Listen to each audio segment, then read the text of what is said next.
สู่ภูกามยาวแดนร่มเย็นจากม่อนกำพร้าในอดีตท่านนิมิตสร้างบุญญาพลิกฟื้นพื้นป่าพนาเป็นอารามตระการตาให้พบเห็นนามพระครูอภิรักษ์ชินวงศ์หรือพระครูไทยผู้ร่มเย็นพระพุทธศาสนิกชนบำเพ็ญเจริญสติและภาวนาโอ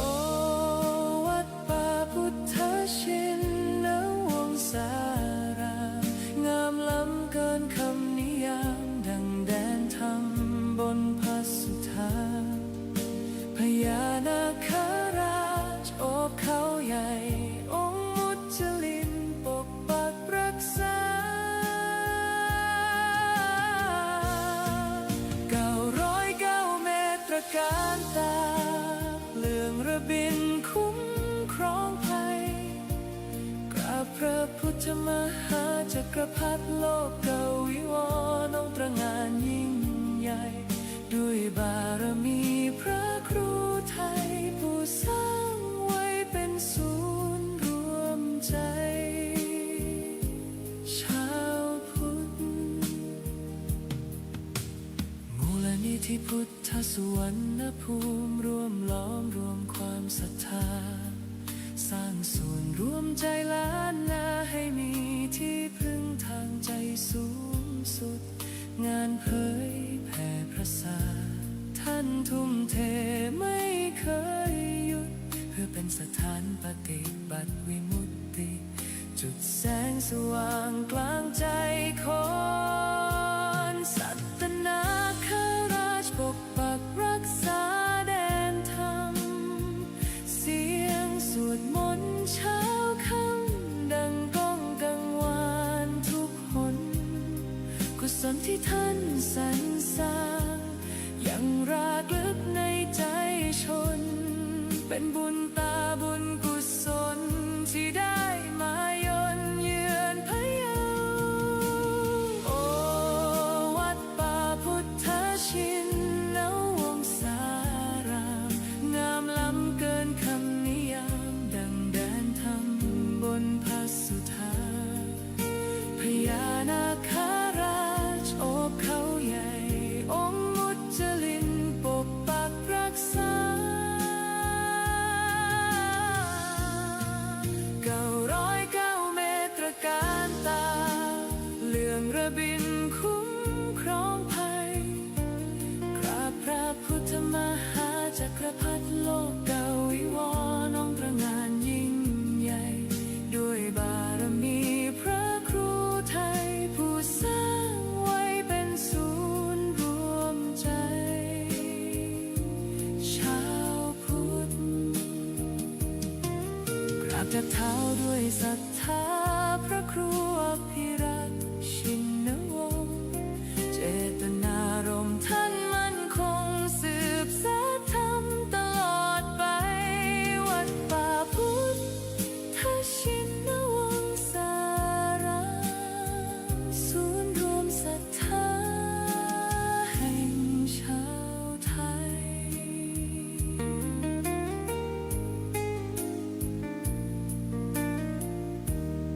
จบด้วยเสียงระฆังเบาๆกังวาน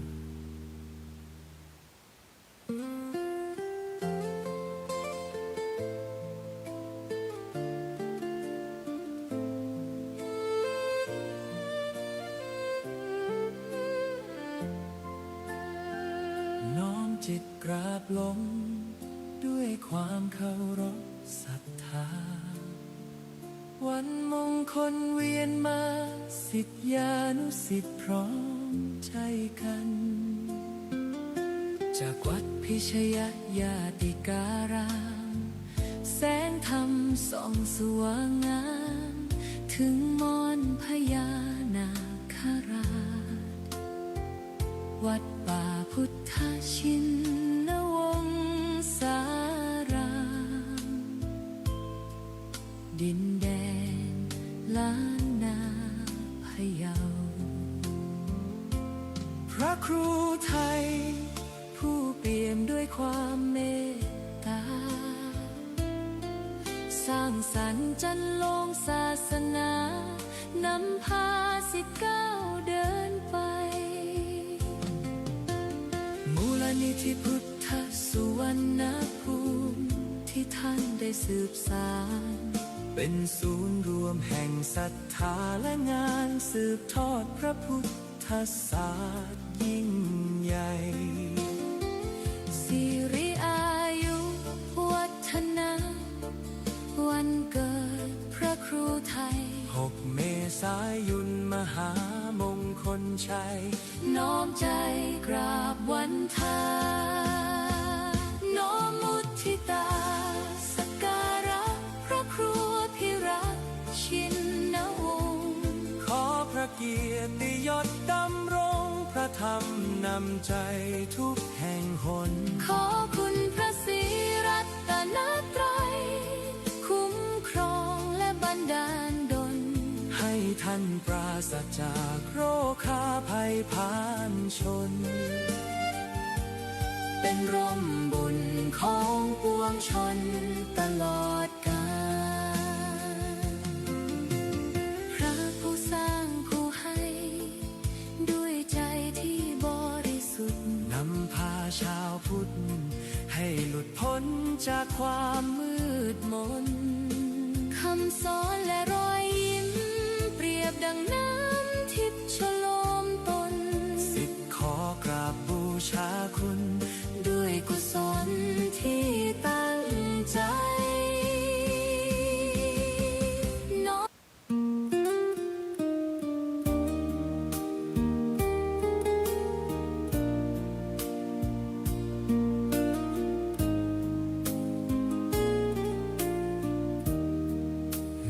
ดินแดนพะเยา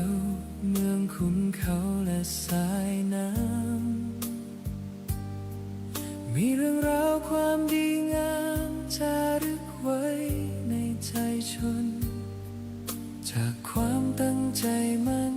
ของพระเถระผู้เปี่ยมล้นนำพาศรัทธาทุกคนสู่ภูกามยาวแดนร่มเย็นจากม่อนกำพร้าในอดีต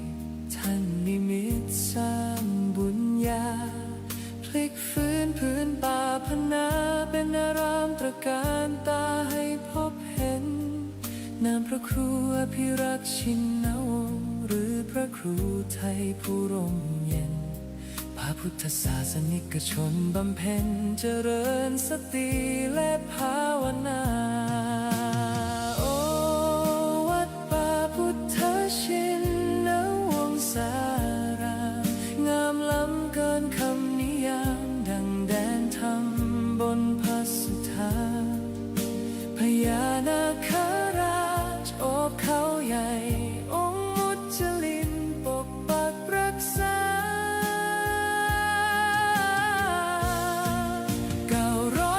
909 เมตรการตาเลื่องระบินคุ้มครองภัยพระพุทธมหาจักรพรรดิโลกเกวิวรณ์องค์ตระหง่านยิ่งใหญ่ด้วยบารมีพระครูไทยผู้สร้างไว้เป็นศูนย์รวมใจชาวพุทธมูลนิธิพุทธสุวรรณภูมิรวมล้อมรวมความศรัทธาสร้างส่วนรวมใจล้านนาให้มีที่พึ่งทางใจสูงสุดงานเผยแผ่พระศาสนาท่านทุ่มเทไม่เคยหยุดเพื่อเป็นสถานปฏิบัติวิมุตติจุดแสงสว่างกลางใจคนสัตนาคราชปกปักรักษาแดนธรรมเสียงสวดมนต์เช้าค่ำดังก้องกังวานทุกหนกุศลที่ท่านสรรสร้างยังรากลึกในใจชนเป็นบุญตาบุญกุศลที่ได้มาย่นเยือนพะเยาโอวัดป่าพุทธ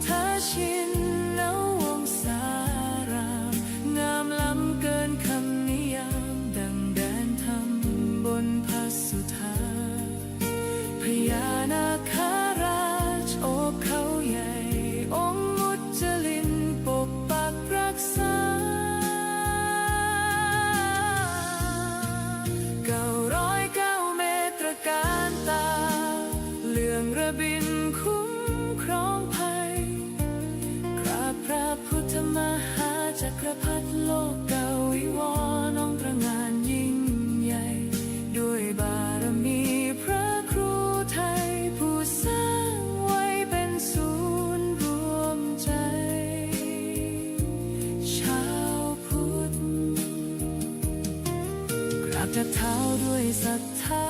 พระครูอภิรักษ์ชินวงศ์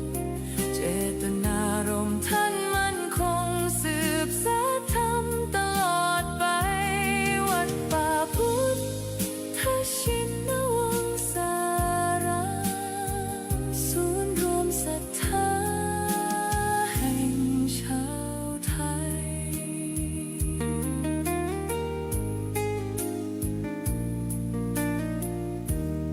ทับด้วยเสียงระฆังเบาๆ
วัดป่าพุทธาชินาวงศา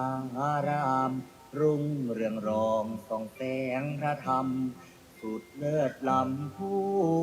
ถิ่นธานี ผู้คนไกลๆรวมเติมบารมี ด้วยศรัทธานำพาชีวีให้ลูกมีสุขีเรื่อยมา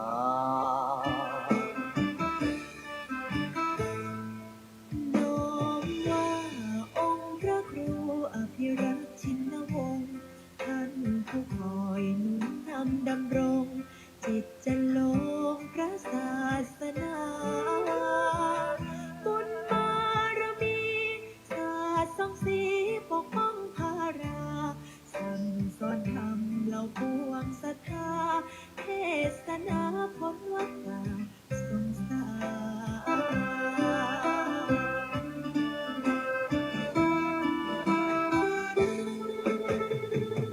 จอมราชันองค์มหาวชิราลงกรณ์ผู้ทรงเป็นนิ่งมาหิศรคุณบอนคุ้มครอบเหตุพัน ในวโรกาสราชาพิเศษกทะเลิงขวันจึงสร้างอารามงดงามตระการถวายองค์ท่าน เป็นราชกุศล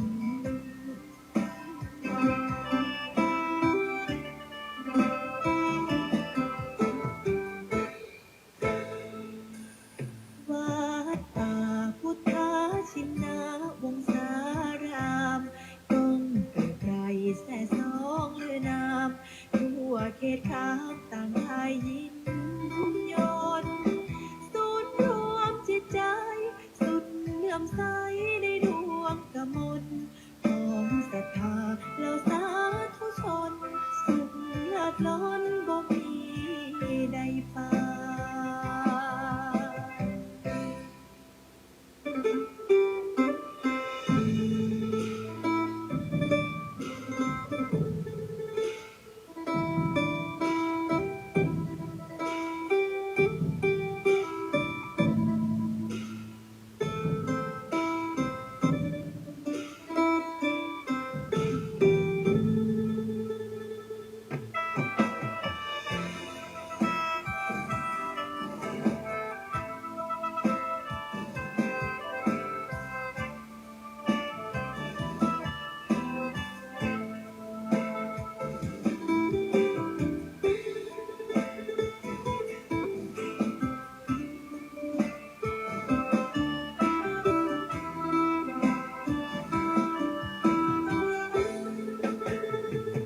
จอมราชันองค์มหาวชิราลงกรณ์ผู้ทรงเป็นนิ่งมาหิศรคุณบอนคุ้มคร อบเขตขันในวโรกาสราชาพิเศษทะเลิงทวันจึงสร้างอารามงดงามตระการถวายองค์ท่านเป็นราชกุศล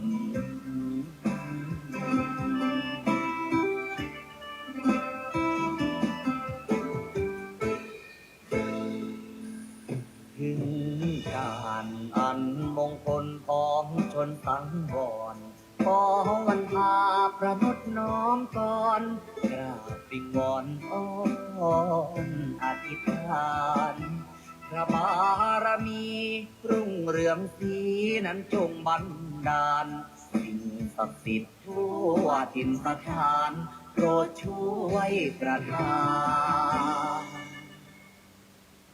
ลูกนั้น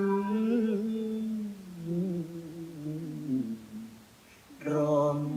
เย็น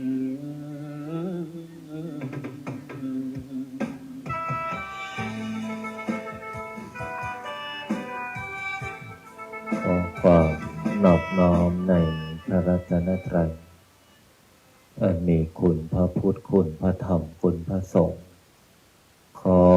ถวายความอาลัยในหลวงพ่อเจ้าประคุณสมเด็จพระพุทธชินวงศ์องค์อดีตเจ้าวาดวัดพิชยญาติการาม ขอโอกาสและถวายความเคารพในพระมหาเถรานุเถระเพื่อนกัลยาณมิตรเพื่อนกัลยาณธรรมทุกรูปทุกท่าน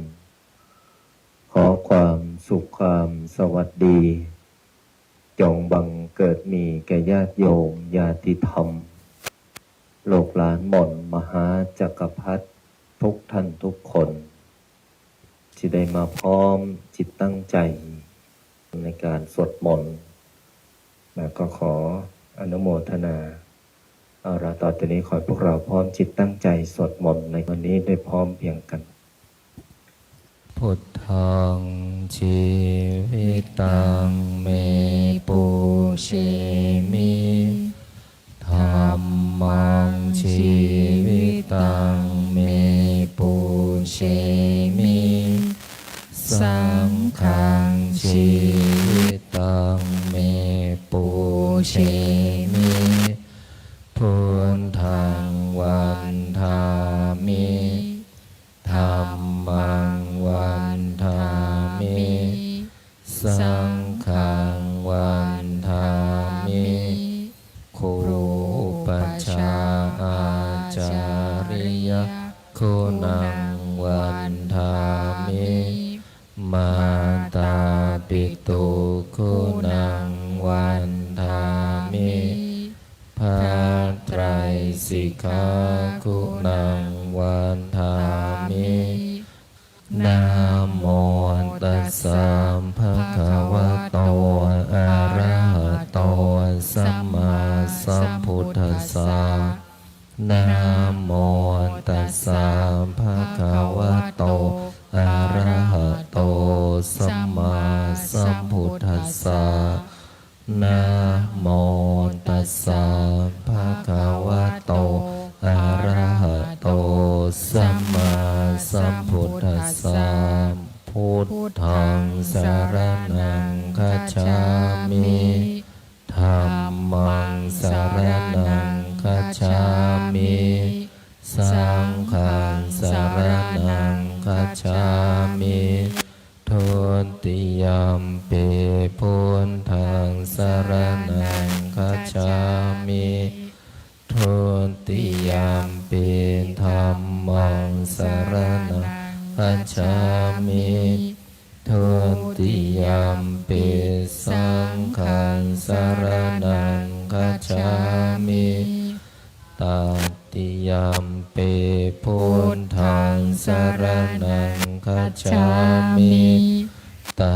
ติยัมปิธัมมังสรณังคัจฉามิตติยัมปิสังฆังสรณังคัจฉามิปานาติปาตา เวรมณีสิกขาปะทังสมาธิยามิอาทินนาทานาเวรมณีสิกขาปะทังสมาธิยามิกาเมสุมิชาจาราเวรมณีสิกขาปะทังสมาธิยามิโมสาวาทาเวรมณีสิกขาปะทังสมาธิยามิสุราเมรยามชาปมาทฐานาเวรมณีสิกขาปะทังสมาธิยามิอิมานิปัญจสิกขาปะทานิสมาธิยามิอิมานิปัญจสิกขาปะทานิสมาธิยามิอิมานิปัญจสิกขาปะทานิสมาธิยามิสีเลนะสุขติงยันติสีเลนะโภคสัมปทาสีเลนะนิพุติงยันติตัสมาสีลัง มิ วิ โส โส ทะ ทะ เย เย นะโมตัสสะภะคะวะโตอะระหะโตสัมมาสัมพุทธัสสะนะโมตัสสะภะคะวะโตอะระหะโตสัมมาสัมพุทธัสสะนะโมตัสสะภะคะวะโตอะระหะโตสัมมาสัมพุทธัสสะพุทธังอาราธนานังกโรมิธัมมังอาราธนานังกโรมิสังฆังอาราธนานังกโรมินะโมโพธิสัตโตอาคันติมายาอิติภควานะโมโพธิสัตโตอาคันติมายาอิติภควานะโมโพธิสัตโตอาคันติมายาอิติภควานะโมโพธิสัตโตพรหมปัญโยนะโมโพธิสัตโตพรหมปัญโยนะโมโพธิสัตโตพรหมปัญโยโยโทโสโมหจิตเตนาพุทธสมิงปาปะกะโตมายากามะทะเมกะตังโทสังสัพพะปังวินาสันโตโยโทโสโมหจิตเตนาธัมมสมิงปาปะกะโตมายากามะทะเมกะตังโทสังสัพพะปังวินาสันโตโย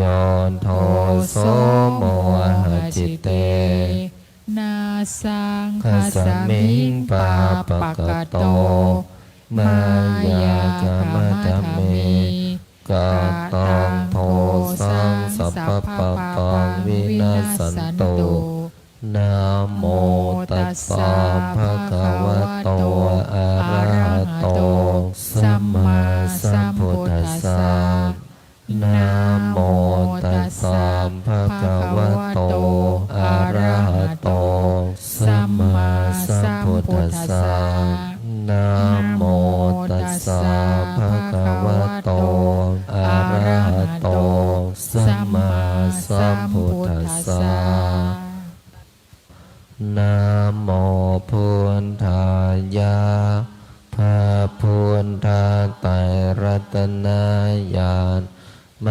ณีโนภาลัน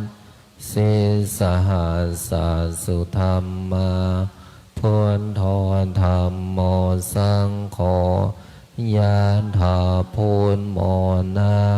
พุทธาบูชาธรรมบูชาสังฆ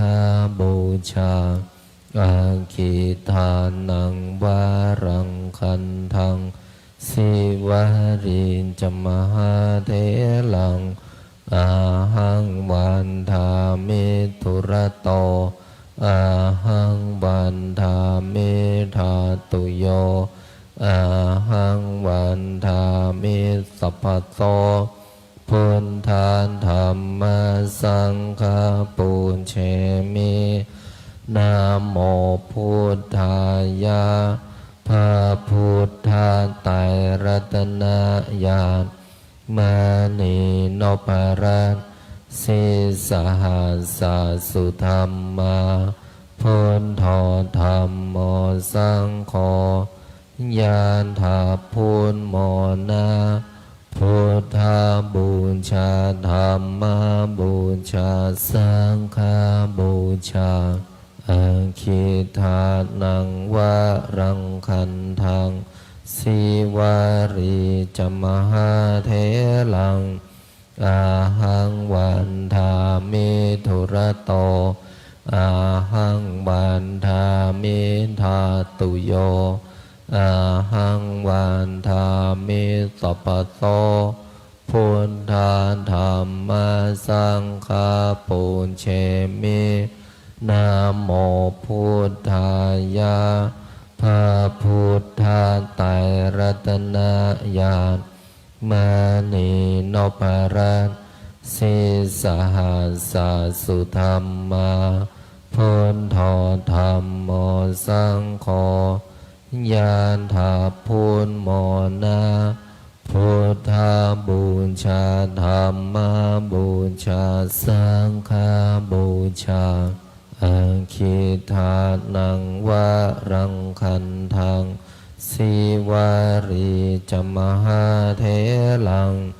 อาหังวันทามิทุระโตอาหังวันทามิธาตุโย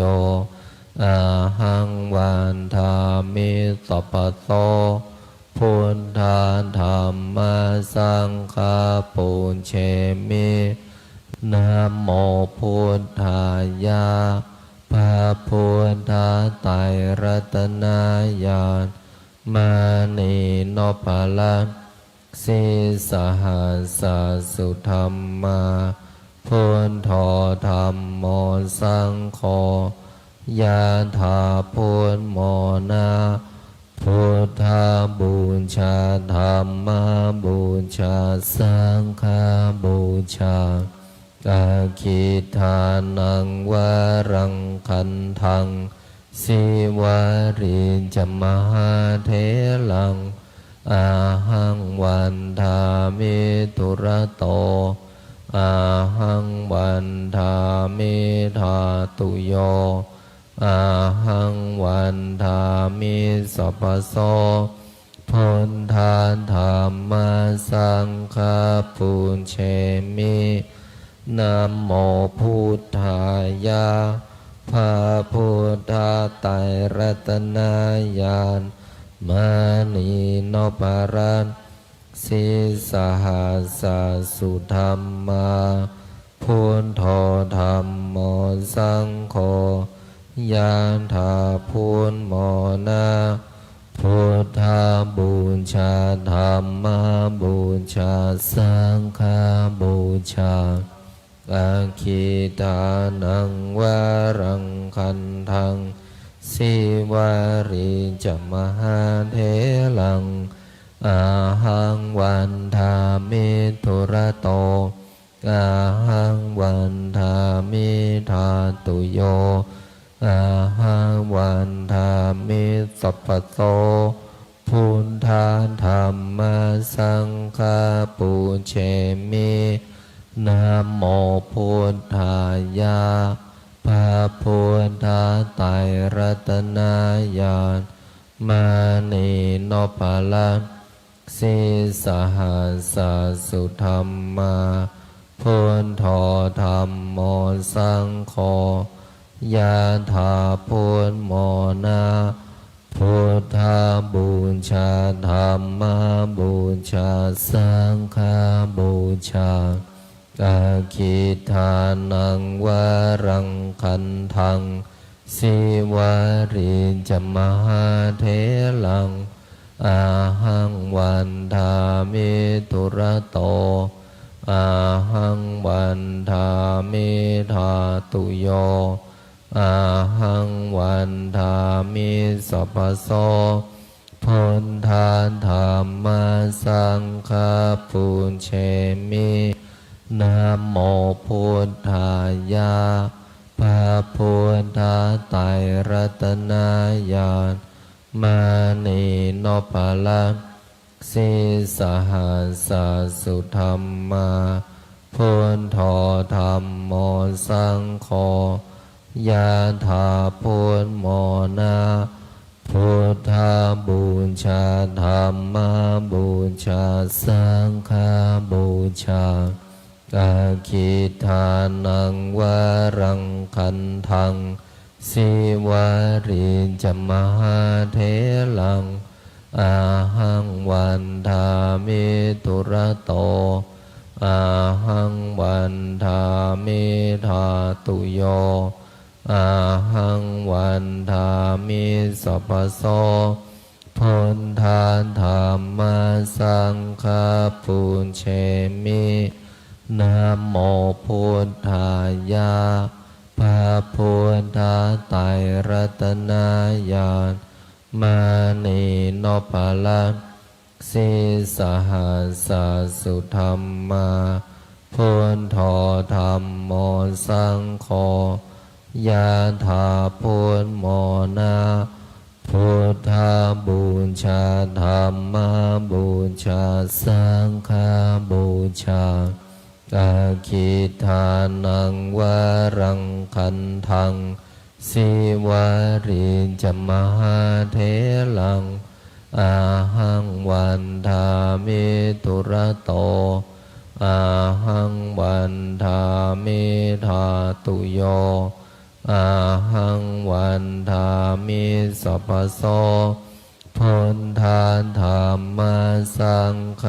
ปุญเชมินะโมพุทธายะ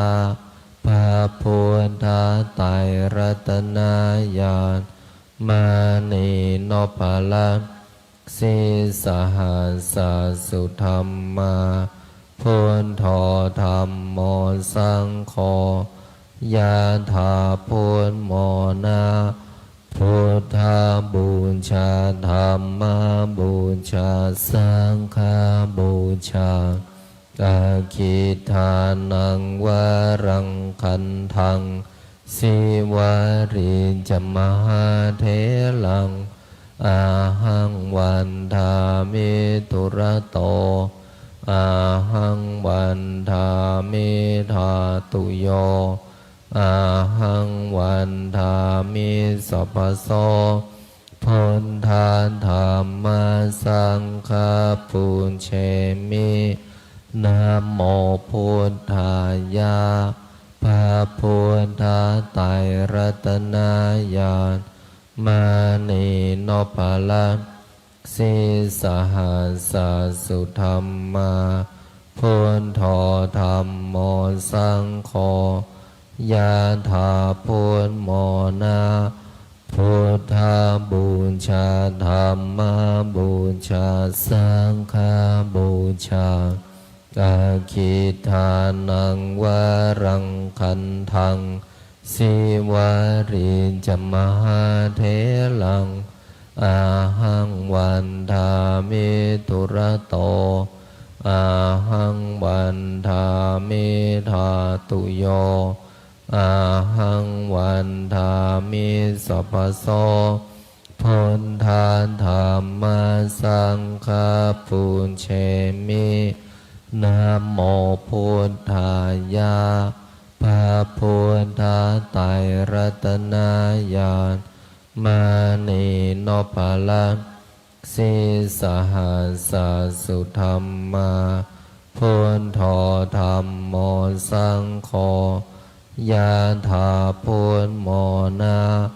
พุทธาบูชาธัมมาบูชาสังฆาบูชากาคิทานังวารังคันทังสิวาริจมหาเถลังอาหังวันทามิตุระโตอาหังวันทามิธาตุโยอาหังวันทามิสัพพโสพุทธาธัมมาสังฆาปุญเชมินะโมพุทธายะพระพุทธไตรรัตนญาณมานีโนภลังสิสหัสสุธรรมาพุทโธธัมโมสังโฆยะถาพุทโมนะพุทธาบูชาธัมมาบูชาสังฆาบูชาอาคิทานังวารังคันทังสิวาริจมหาเถลังอาหังวันทามิตุระโตอาหังวันทามิธาตุโยอาหังวันทามิสัพพโสพุทธาธัมมาสังฆาปุญเชมินะโมพุทธายะพระพุทธ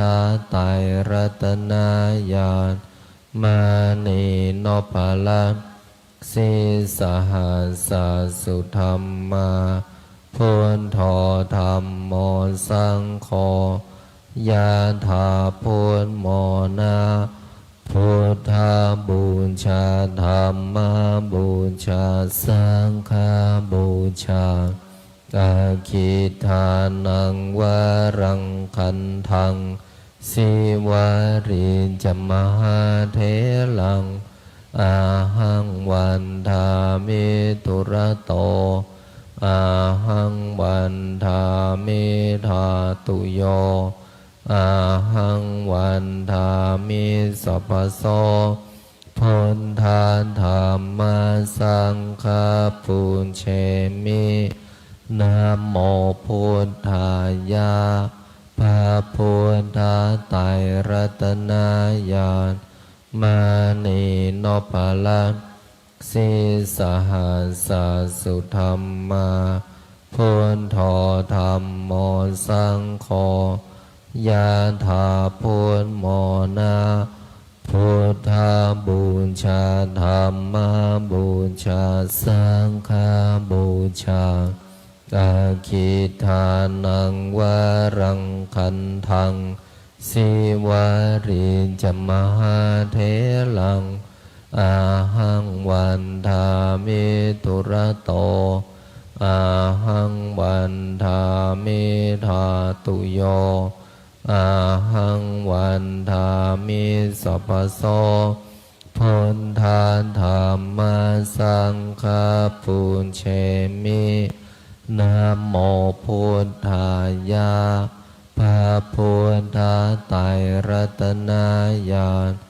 มานีโนภลังสิสหัสสุธรรมาพุทโธธัมโมสังโฆยะถาพุทโมนะพุทธาบูชาธัมมาบูชาสังฆาบูชา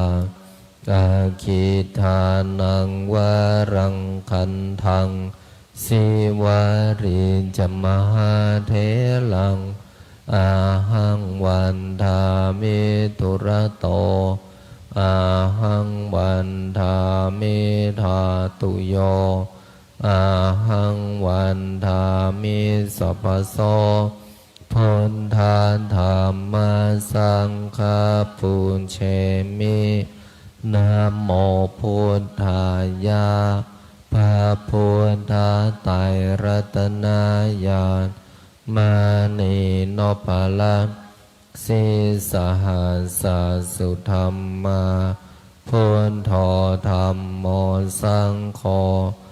ยะถาพุทโมนาพุทธาบูชาธรรมบูชาสังฆบูชาอาคิทานังวรังคันทังสิวาริจมหาเทลังอาหังวันทามิตุระโตอาหังวันทามิธาตุโยอาหังวันทามิสัพพโสพุทธาธรรมสังฆปุญเชมินะโมพุทธายะพระพุทธไตรรัตนญาณมานีโนภลังสิสหัสสุธรรมาพุทโธธรรมโมสังโฆยะถาพุทโมนาพุทธาบูชาธรรมบูชาสังฆบูชาอาคิทานังว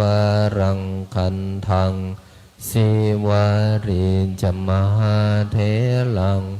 อาหังวันทามิตุระโต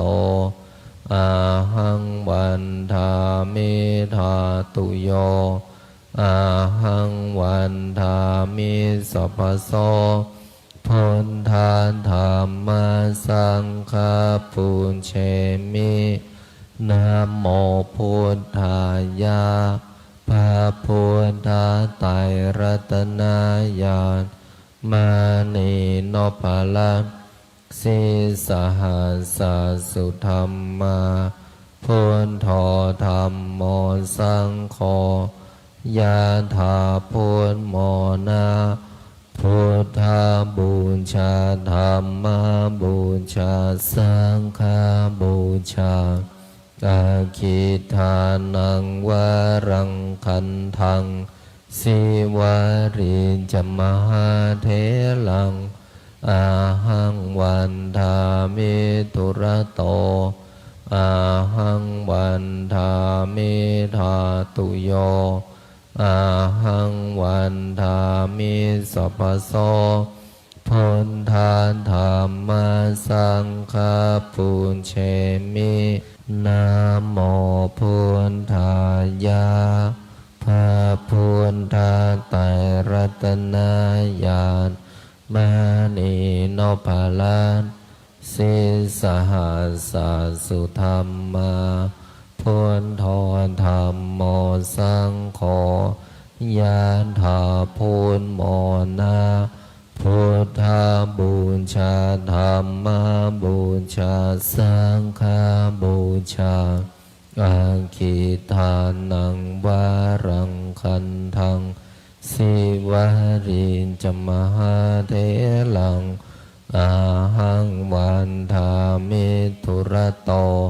อาหังวันทามิธาตุโยอาหังวันทามิสัพพโสพุทธาธรรมสังฆปุญเชมินะโมพุทธายะพระพุทธไตรรัตนญาณมานีโนภลังสิสหัสสุธรรมาพุทโธธรรมโมสังโฆยะถาพุทโมนาพุทธาบูชาธรรมบูชาสังฆบูชาอาคิทานังว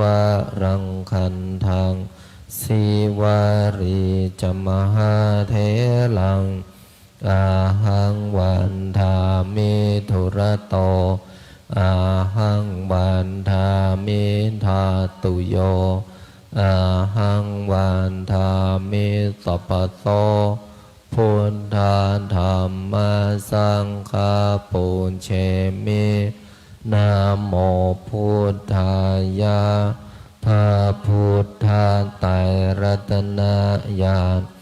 มานีโนภลังสิสหัสสุธรรมาพุทโธธรรมโมสังโฆ ยานถาพุนโมนาพุทธาบูชาธรรมบูชาสังฆบูชาอาคิทานังวะรังคันทังสิวารีจมหาเทลังอาหังวันทามิทุระโตอาหังวันทามิทาตุโยอาหังวันทามิสัพพโส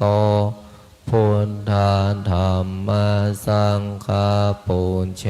มินะโมพุทธายะพระพุทธไตรรัตนญาณมานีโนปะละสิสหัสสุธรรมาพุทโธ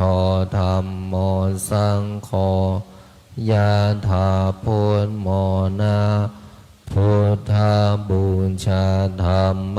บูชาสังฆบูชาอาคิทานังวะรังคันทังสิวาริจมหาเทลังอาหังวันทามิทุระโตอาหังวันทามิทาตุโยอาหังวันทามิสัพพโสพุทธาธรรม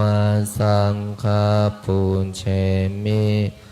นะโมพุทธายะพระพุทธไตรรัตนญาณมานีโนปะระสิสหัสสุธรรมาพุทโธธรรมโมสังโฆยะถาพุทโมนาพุทธาบูชาธรรมบูชาสังฆบูชาอาคิทานังวะรังคันทังสิวาริจมหาเทลัง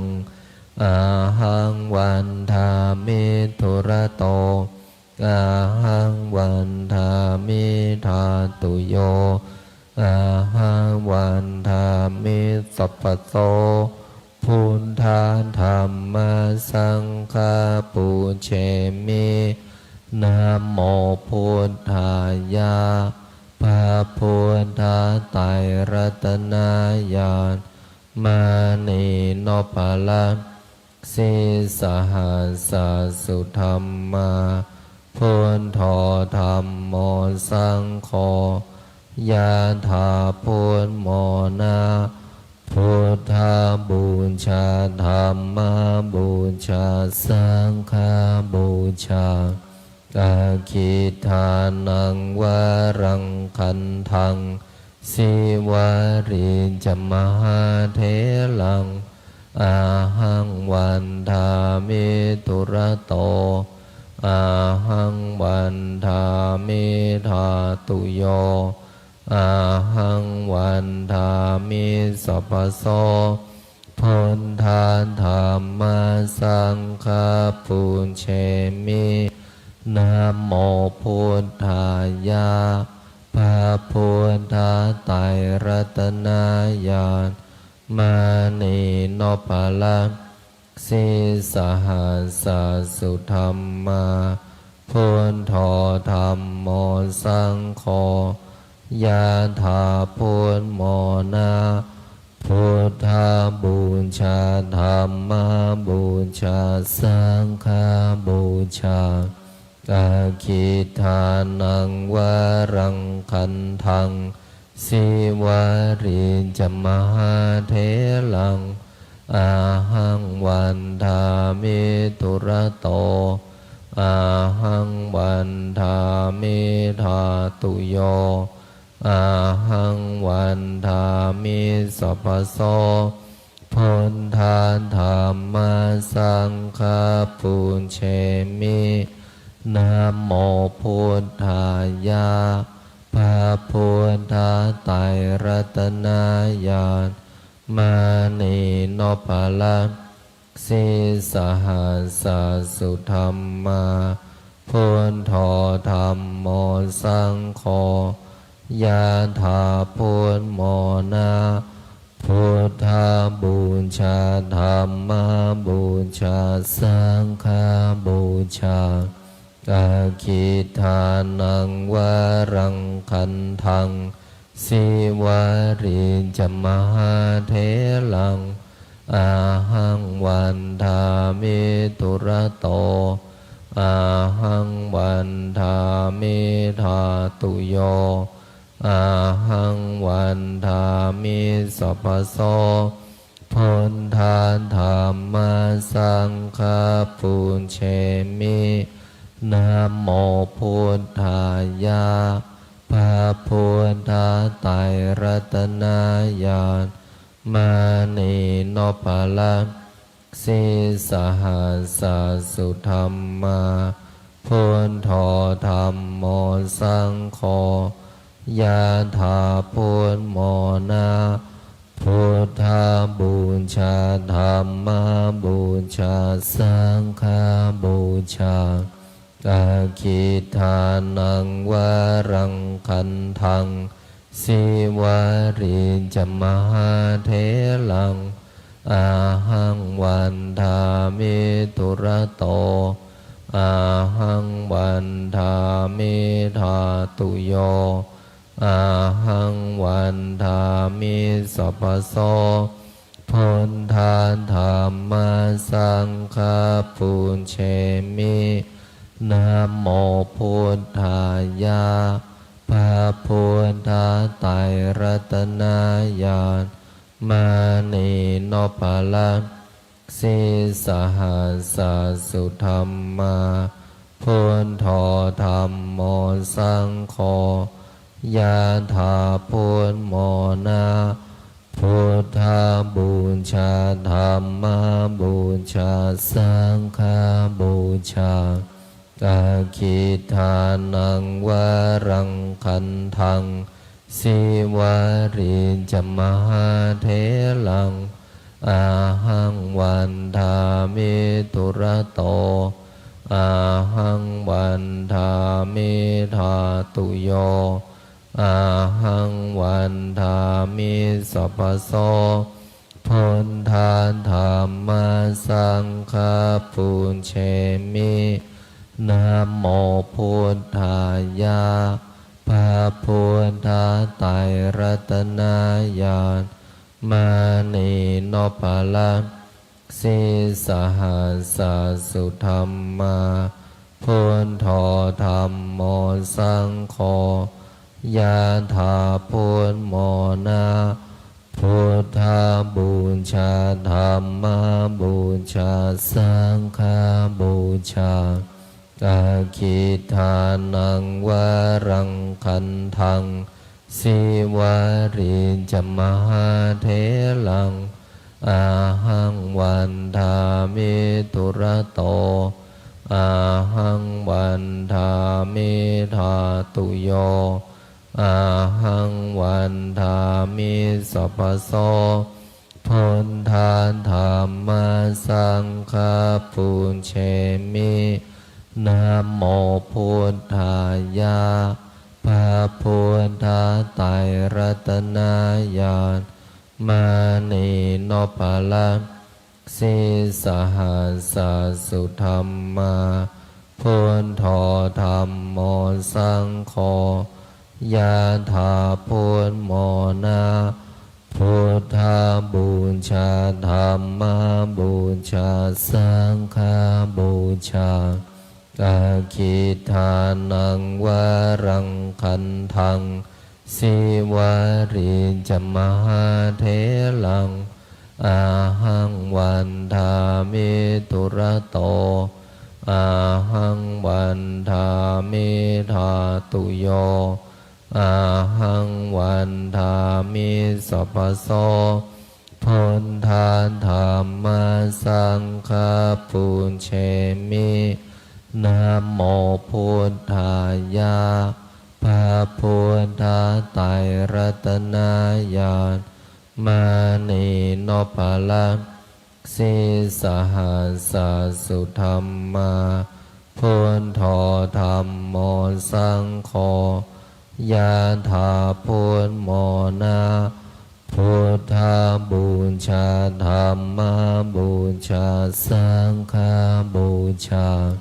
กาคิทานังวารังคันทังสิวาริจมหาเถลังอาหังวันทามิตุระโต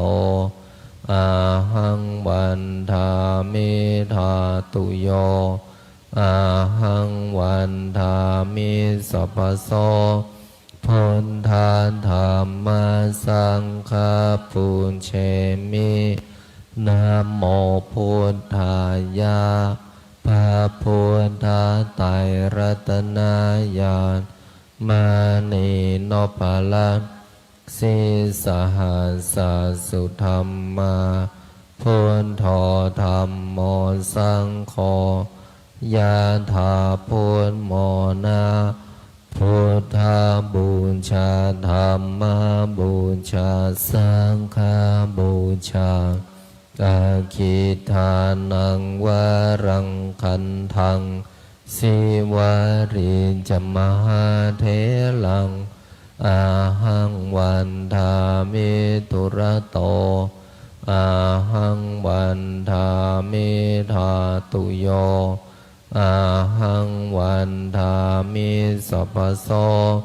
พุทธาธัมมาสังฆาปุญเชมินะโมพุทธายะพระพุทธไตรรัตนญาณมานีโนภลังสิสหัสสุธรรมาพุทโธธัมโมสังโฆยะถาพุทโมนะพุทธาบูชาธัมมาบูชาสังฆาบูชากาคิทานังวารังคันทังสิวาริจมหาเถลังอาหังวันทามิตุระโตอาหังวันทามิธาตุโยอาหังวันทามิสัพพโสพุทธาธัมมาสังฆาปุญเชมินะโมพุทธายะพระพุทธไตรรัตนญาณมานีโนภลังสิสหัสสุธรรมาพุทโธธัมโมสังโฆยะถาพุทโมนะพุทธาบูชาธัมมาบูชาสังฆาบูชากาคิทานังวารังคันทังสิวาริจมหาเถลัง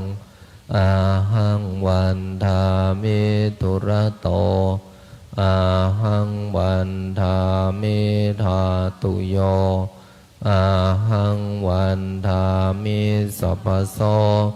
พุทธาธัมมาสังฆาปุญเชมินะโมพุทธายะพระพุทธไตรรัตนญาณมานีโนภลังสิสหัสสุธรรมาพุทโธธัมโมสังโฆยะถาพุทโมนะพุทธาบูชาธัมมาบูชาสังฆาบูชากาคิทานังวารังคันทังสิวาริจมหาเถลังอาหังวันทามิตุระโตอาหังวันทามิธาตุโยอาหังวันทามิสัพพโสพุทธาธัมมาสังฆาปุญเชมินะโมพุทธายะพระพุทธไตรรัตนญาณมานีโนภลังสิสหัสสุธรรมาพุทโธธัมโมสังโฆ ยะถาพุทโมนาพุทธาบูชาธรรมบูชาสังฆบูชาอาคิทานังวารังคันทังสิวาริจมหาเถลังอาหังวันทามิตุระโตอาหังวันทามิธาตุโยอาหังวันทามิสัพพโสพุทธาธัมมาสังฆาปุญเชมินะโมพุทธายะพระพุทธไตรรัตนญาณมณีโนภาลันสิสหัสสะสุธรรมาพุทโธธัมโมสังโฆยะถาพุทโมนาพุทธาบูชาธรรมบูชาสังฆบูชาอาคิทานังวารังคันทังสิวาริจมหาเถลังอาหังวันทามิทุระโตอาหังวันทามิธาตุโยอาหังวันทามิสัพพโสพุทธาธัมมาสังฆาปุญเชมินะโมพุทธายะพระพุทธไตรรัตนญาณมณีโนภาลันสิสหัสสะสุธรรมาพุทโธธัมโมสังโฆยะถาพุทโมนาพุทธาบูชาธรรมบูชาสังฆบูชาอาคิทานังวารังคันทังสิวาริจมหาเถลังอาหังวันทามิทุระโตอาหังวันทามิธาตุโยอาหังวันทามิสัพพโสพุทธาธัมมาสังฆาปุญเชมินะโมพุทธายะพระพุทธไตรรัตนญาณมณีโนภาลันสิสหัสสะสุธรรมาพุทโธธัมโมสังโฆยะถาพุทโมนาพุทธาบูชาธรรมบูชาสังฆบูชาอาคิทานังวารังคันทังสิวาริจมหาเถลังอาหังวันทามิทุระโตอาหังวันทามิธาตุโยอาหังวันทามิสัพพโสพุทธาธัมมาสังฆาปุญเชมินะโมพุทธายะพระพุทธไตรรัตนญาณมณีโนภาลันสิสหัสสะสุธรรมาพุทโธธัมโมสังโฆยะถาพุทโมนาพุทธาบูชาธรรมบูชาสังฆบูชาอาคิทานังวารังคันทังสิวาริจมหาเถลังอาหังวันทามิทุระโตอาหังวันทามิธาตุโยอาหังวันทามิสัพพโสพุทธาธัมมาสังฆาปุญเชมินะโมพุทธายะพระพุทธไตรรัตนญาณมณีโนภาลันสิสหัสสะสุธรรมาพุทโธธัมโมสังโฆ ยานถาพุนโมนาพุทธาบูชาธรรมบูชาสังฆ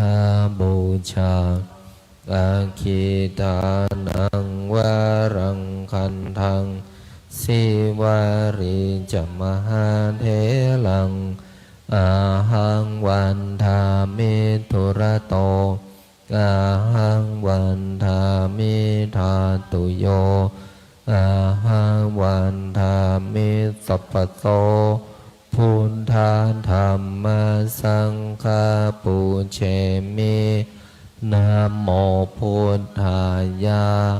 พระพุทธไตรรัตนญาณมานีโนภาลังสิสหัสสุธรรมาพุทโธธรรมโมสังโฆ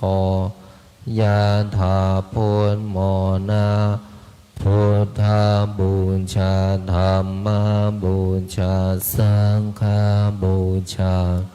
อาคิทานังวารังคันทังสิวาริจมหาเทลังอาหังวันทามิทุระโตอาหังวันทามิธาตุโยอาหังวันทามิสัพพโสพุทธาธรรมสังฆาปุเชมินะโมพุทธายะพระพุทธไตรรัตน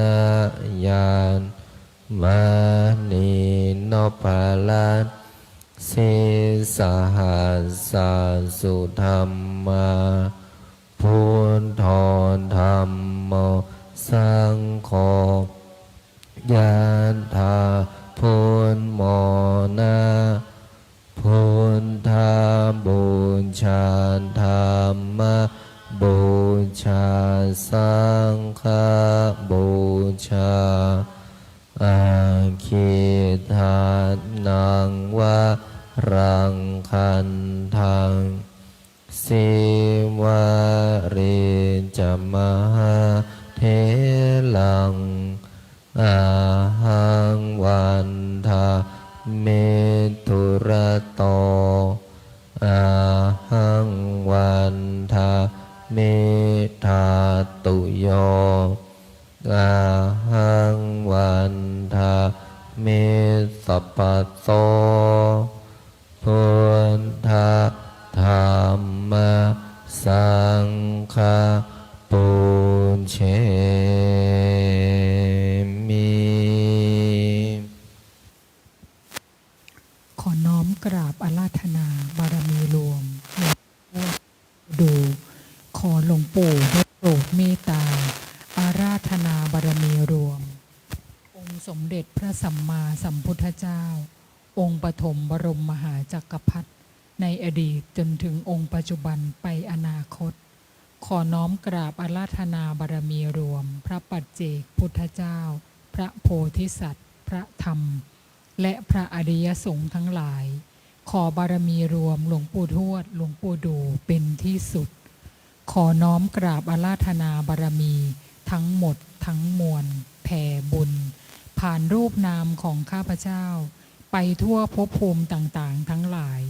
ทั่วทั้งสามแดนโลกธาตุอันประกอบไปด้วยเทพ6 ชั้นพรหม20 ชั้นเทพพรหมทุกชั้นฟ้ามหาสมุทรทั่วทั้ง10,000,000 โกฏจักรวาลเทพพรหมเทวาที่เกี่ยวพันเกี่ยวข้องกับหลวงปู่ทวดหลวงปู่ดูหลวงตามาพระอาจารย์พระครูไทยเทพพรหมเทวาที่เกี่ยวพันเกี่ยวข้องกับหลวงพ่อเจ้าประคุณสมเด็จพระพุทธชินวงศ์องค์อดีตเจ้าอาวาสวัดพิชัยญาติเทพพรหมเทวาที่เกี่ยวพันเกี่ยวข้องกับข้าพเจ้าโดยตั้งแต่อดีตจนถึงปัจจุบันและอนาคตท่านปู่พระอินทร์เจ้าฟ้าท่านท้าวจตุมหาราชทั้งสี่พญายมราชพร้อมบริวารพระศรีสยามเทวาธิราชทุกพระองค์วีรกษัตริย์วีรบุรุษวีรสตรีทั้งหลาย ที่คอยปกป้องรักษาแผ่นดินสยาม เหล่าทหารกล้าทั้งหลาย โอปาติกะทั้งหลาย พระฤาษีและดาบททั้งหลาย ศาลเจ้าพ่อหลักเมืองทุกจังหวัด พระเสื้อเมือง พระทรงเมือง พระสยามเทวาธิราช แม่พระธรณี แม่พระคงคา แม่พระโพธิ์ศพพญายมราชพร้อมบริวาร หลวงตาอ๋อยพร้อมบริวาร พญาครุฑพญานาคพร้อมบริวาร องค์ปู่ท้าวเวสสุวรรณพร้อมบริวาร เจ้าที่เจ้าทาง เจ้าปู่แสงจันทร์เจ้าย่ามณีจันทร์พร้อมบริวาร องค์เสด็จปู่พญางูเผือกพร้อมบริวาร องค์ปู่สัตนาคราชพญามุจลินพร้อมบริวาร องค์เจ้าปู่เจ้าย่านาคีนาคาทั้งสี่ตระกูลทั้ง9พระองค์พร้อมบริวาร องค์ปู่สุวรรณนาคราช เจ้าย่าแก้วคำกองนาคินีพร้อมบริวารแผ่ไปยัง องค์ปู่วิรูปักโขนาคราช เจ้าย่านพเกตนาคินีพร้อมบริวาร องค์ปู่ทุมสิขีนาคราช พระแม่โสมานาคเทวี เจ้าย่าจามเทวีพร้อมบริวาร องค์พ่อขุนงำเมือง องค์พ่อขุนเจืองธรรมมิกราชพร้อมบริวาร คนทัน ชาวป่าหิมพานต์ชาวลับแลและชาวเมืองบางบททั้งหลาย สิ่งศักดิ์สิทธิ์ในสถานที่อันศักดิ์สิทธิ์ทั้งหลายที่ข้าพเจ้าได้เคยไปอธิษฐานไว้ ขอหลวงปู่ดูได้โปรดเมตตา น้อมนำท่านทั้งหลาย มาร่วมโมทนา พร้อมกันกับพวกข้าพเจ้าณการณบัดนี้ น้อมหลวงปู่แผ่บุญ ผ่านรูปนามของข้าพเจ้า ไปยังทุกรูปลักษณ์ที่อยู่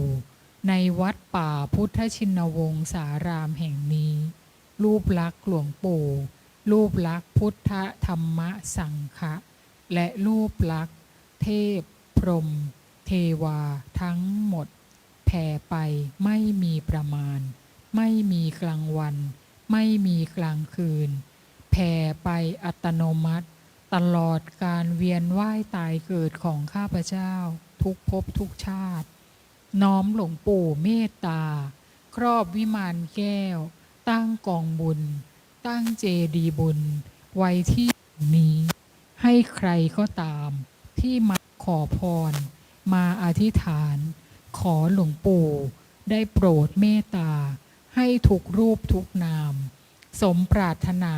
ในสิ่งที่อธิษฐาน จนถึงที่สุดของคำอธิษฐานคำปรารถนา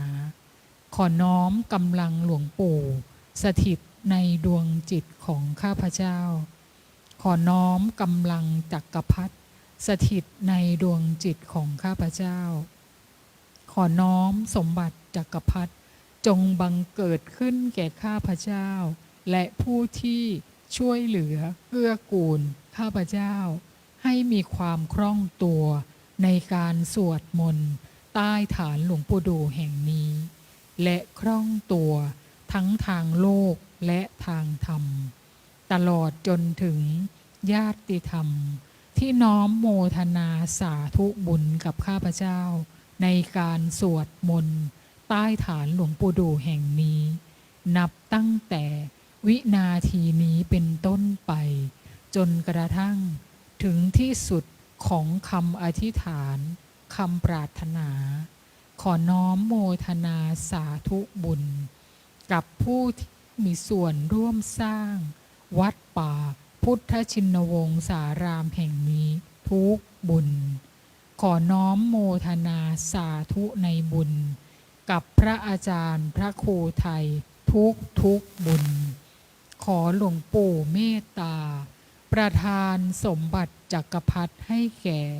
ผู้ที่มีส่วนร่วมสร้างรูปลักษณ์เทพพรหมเทวา รูปลักษณ์หลวงปู่รูปลักษณ์หลวงตา และผู้ที่มีส่วนร่วมสร้างวัดป่าพุทธชินวงศารามแห่งนี้ให้แก่ทุกรูปทุกนาม ขอหลวงปู่ ปรับพลังงาน ปรับธาตุขันธ์ตัดสายใยกรรมที่ไม่ดี และน้อมนำสายใยกรรมที่ดีๆ มาทุกทิศทุกทาง น้อมหลวงปู่เป็นที่ปรึกษาชีวิต ตั้งแต่บัดนี้เป็นต้นไป จนกระทั่งถึงที่สุดของคำอธิษฐานคำปรารถนา ใครก็ตามที่เจ็บป่วยอยู่ขอให้หาย ใครก็ตามที่จะเดินทางไปไหน ขอให้ปลอดภัย ในที่ทุกสถานในการทุกเมื่อ ขอหลวงปู่เมตตา เปิดให้ม่อนพญานาคราชแห่งนี้ สว่างไสวัยไปทั่วสามแดนโลกธาตุด้วยกำลังหลวงปู่ ด้วยกำลังจักรพรรดิ สัมเพพุทธาสัพเพธัมมาสัพเพสังฆาปะลาปัตตาปัจเจกานันจะยังพรังอรหันตานันจะเตเชนะราคังพันธามิสัพพะโสสัพเพพุทธาสัพเพธัมมาสัพเพสังฆาภราปัตตาปัจเจกานันจะยังพรังอรหันตานันจะเตเชนะราคังพันธามิสัพพะโสสัพเพพุทธาสัมเพธัมมาสัพเพสังฆาภราปัตตาปัจเจกานันจะยังพรังอรหันตานันจะเตเชนะราคังพันธามิสัพพะโสพุทธังอธิษฐามิธัมมังอธิษฐามิสังฆังอธิษฐามิ ขออำนาจบุญกุศลที่เกิดจากการสวดมนต์บทมหาจักรพรรดิบุญใดกุศลใดที่สำเร็จแล้วจงประสิทธิประทานพรให้ลูกหลานมนต์มหาจักรพรรดิทุกท่านทุกคนจงมีแต่ความสุขความเจริญนึกคิดทำปรารถนาสิ่งใดขอให้สิ่งนั้นพันสำเร็จสมความปรารถนาทุกประการอีกทั้งขอให้ทุกคนอย่าอดอย่าอยากอย่ายากอย่าจนให้มั่งให้มีให้ร่ำให้รวยมีเงินมีทองเหลือกินเหลือเก็บเหลือใช้มีสุขภาพร่างกายที่แข็งแรงมีอายุขัยที่ยืนยาวถึง100 ปีทุกท่านทุกคนเทินสาขออนุ ธุ โมทนากราบลาพระรัตนตรัยได้พร้อมเพียงกัน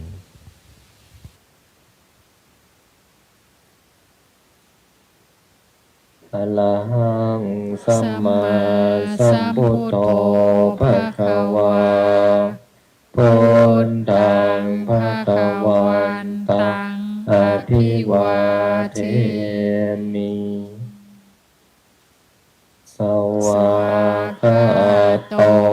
ภะคะวะตาธัมโมธัมมังนัมมัสสามิสุปฏิปันโนภะคะวะโตสาวกสังโฆสั